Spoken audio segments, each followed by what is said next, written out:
Mi shemarach avotenu, Abraham, Yitzchak, v'Yaakov. He who blessed our fathers, Abraham, Isaac, and Jacob, may he bless John. May he bless Benjamin. May he bless Eli. May he bless Judy. And may he bless Chen, who have come up to honor God and the Torah. May the Holy One bless them and their families, and send blessing, prosperity on all the work of their hands. Baruch et Adonai HaMavorach. Baruch Adonai HaMavorach le'olam va'ed. Baruch atah Adonai Eloheinu melech ha'olam, asher bachar banu mikol ha'amim, v'natan lanu et Torato. Baruch atah Adonai noten ha'Torah.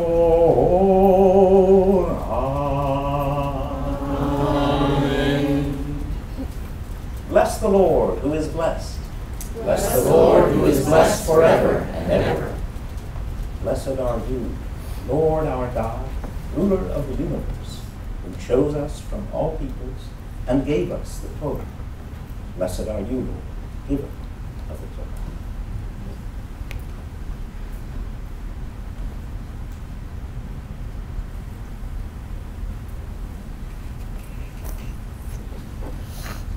V'hayakev tishma'u ne'hamishpatim ha'ela u'marshartem v'asitem otam v'shamar Adonai Elohecha lecha et habrit ve'etcha chesed asher nishba la'avotecha v'ahavecha uvarecha v'hirvecha.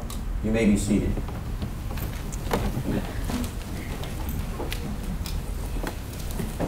As those at the front here can readily see by the enlarged letters, this is a text that's directly opposite the Shema.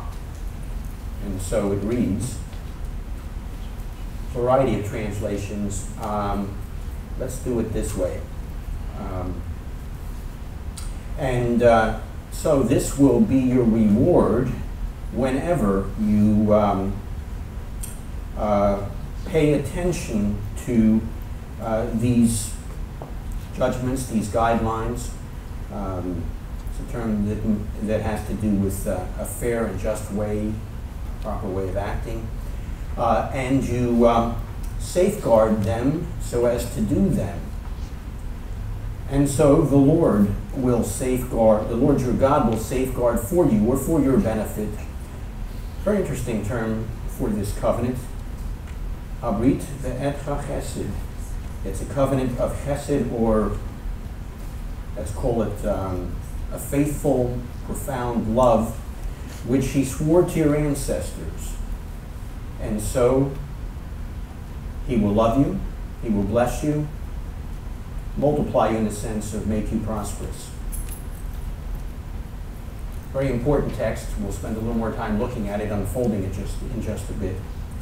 But it's just a reminder that, yet again, God reaches out to us in love. He invites us to respond by saying, we will serve you.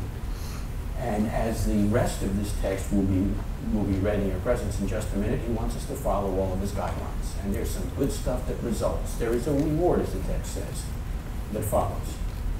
The Haftorah is a very interesting text as well. It is God's response to the cry of Israel. The Lord is forsaken. And God says, I know the text doesn't say that, but that's really what the text says there. He says, I've engraved you on the palms of my hands. Your walls are ever before me. And in keeping with that Haftorah, in the next couple of weeks, I'll share with you some reflections on the walls of Jerusalem, partly as a result of our trip, but partly as a result of this particular Haftorah text. But pay careful attention. Both of the readings tonight come from various parts of this parashah, and we'll reflect a little further on both of them in just a few minutes.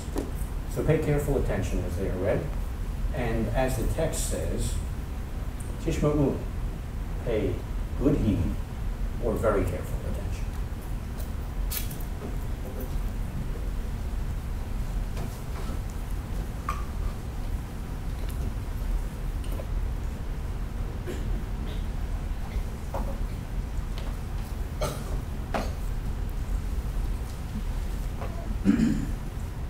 I'll be reading from Deuteronomy chapter 7, verses 9 through 15.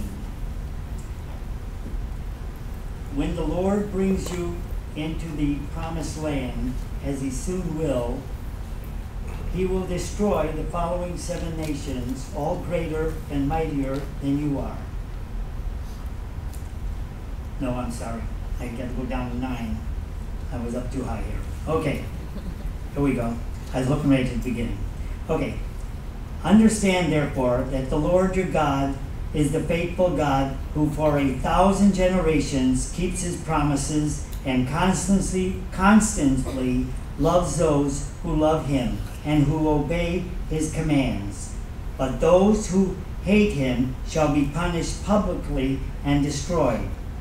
He will deal with them personally. Therefore, obey all these commandments I am giving you today. Because of your obedience, the Lord your God will keep his part of the covenant, which in his tender love he made with your fathers. And he will love you and bless you and make you into a great nation. He will make you fertile and give fertility to your ground and to your animals, so that you will have large crops of grain, sheep and goats when you arrive in the land he promised your fathers to give you. You will be blessed above all the nations of the earth. Not one of you, whether male or female, shall be barren, and even your cattle. And the Lord will take away all your sickness and will not let you suffer any of the diseases of Egypt you remember so well, and he will give them all to your enemies.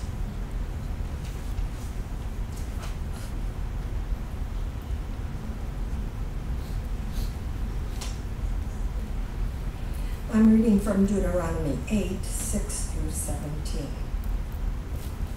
Obey the laws of the Lord your God. Walk in his way and fear him. For the Lord your God is bringing you into a good land of brooks, pools, gushing springs, valleys and hills. It is a land of wheat, barley, of grapevines, fig trees, pomegranates, olives, and honey. It is a land where your food is plentiful and nothing is lacking in it. Nothing is lacking. It is a land where iron is as common as stone and copper as abundant in the hills. When you have eaten your fill, bless the Lord your God for the good land he has given you. But that is the time to be very careful. Beware that in your plenty you don't forget the Lord your God and begin to disobey him.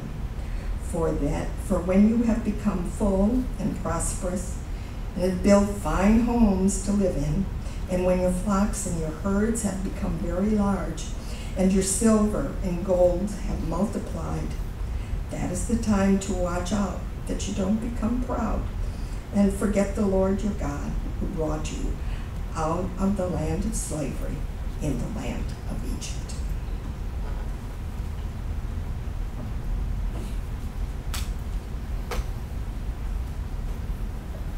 Baruch atah Adonai Eloheinu melech haolam asher natan lanu Torat emet b'chayei olam nata b'tocheinu.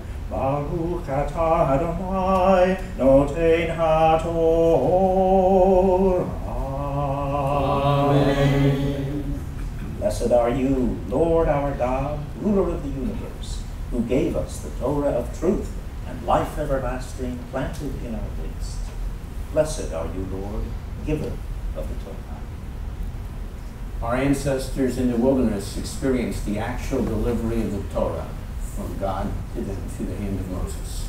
We get to experience that in some degree as well, as we stand as our ancestors did at that time, for Bezorat Torah, pages 98 and 99. If you need the transliteration, you'll find it on page 95. And if you look carefully, if I can get the scroll all the way up, you'll be able to see the text directly across from the Shema.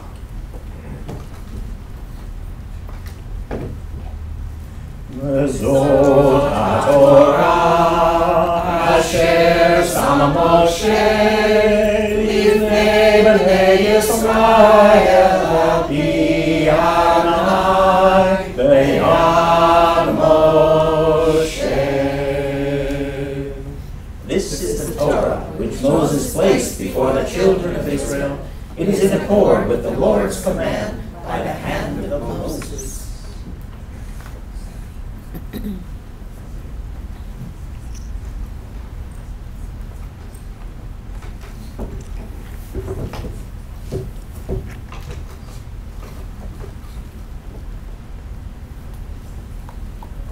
You may be seated.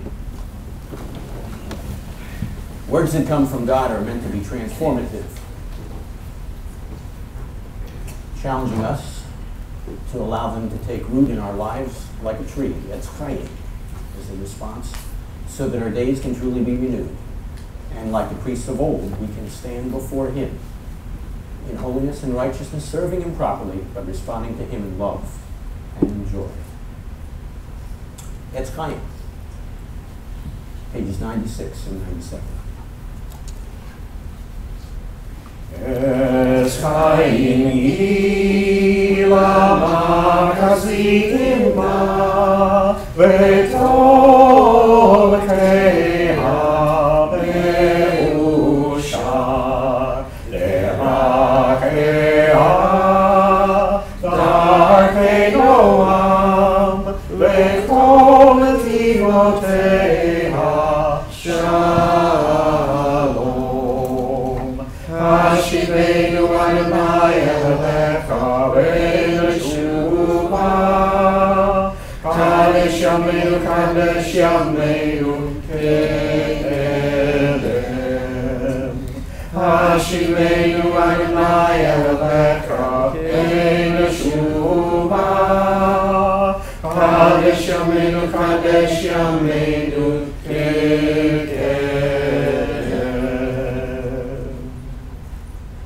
Tree of life it is to those who take hold of it, and happy are those who support it. Its ways are ways of pleasantness, and all its paths are peace. Turn us, Lord, to you, and let us return. Renew our days as of old.